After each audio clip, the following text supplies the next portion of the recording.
The 36 Lessons of Vivek, Sermon 14. Vivek lay with Molag Bal for 80 days and ate, though headless. In that time, the prince placed the warrior poet's feet back and filled them with the blood of Daedra. In this way, Vivek's giant form remained forever harmless to good earth. The pomegranate banquet brought many spirits back from the dead, so that the sons and daughters of the union had much to eat besides fruit. The Duke of Scamps came while the banquet was still underway, and Molag Bal looked on the 7 penance with anger. The King of Rape had become necessary and therefore troubled for the rest of time. His legions and Ku'utas fell into open war, but the children of Molag Bal and Vivek were too elaborate in power and form. The Duke of Scamps, therefore, became a lesser thing, as did all his own children. Molag Bal said to them, "You are the sons of liars, dogs, and wolf-headed women. They have been useless to summon ever since." The Holy One returned at last, Vec, golden with wisdom.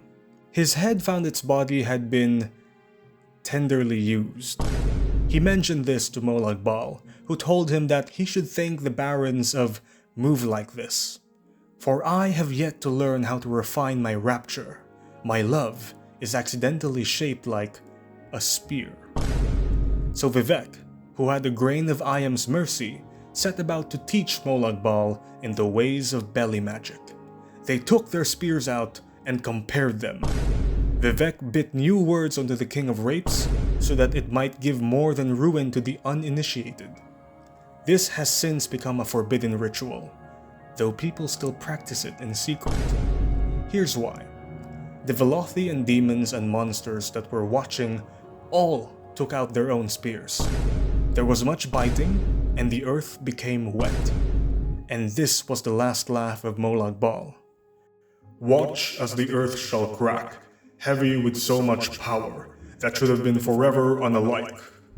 Then that stretch of badlands that had been the site of the marriage fragmented and threw fire.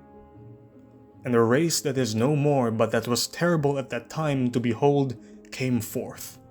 Born of the biters, that is all they did. And they ran amok across the lands of Veloth and even to the shores of Red Mountain. But Vivek made his spear a more terrible thing, from a secret he had bitten off from the King of Rape. And so he sent Molag Bal tumbling into the crack of the biters and swore forever that he would not deem the king beautiful ever again. Vivek wept as he slew all those around him with his terrible new spear. He named it Muatra, which is milk taker. And even the Chimeri mystics knew his fury. Anyone struck by Vivek at this time turned barren and withered into bone shapes. The path of bones became a sentence for the stars to read, and the heavens have never known children since.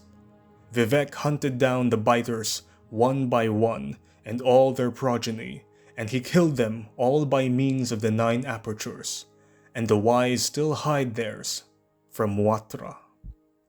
The ending of the words is Almsivi.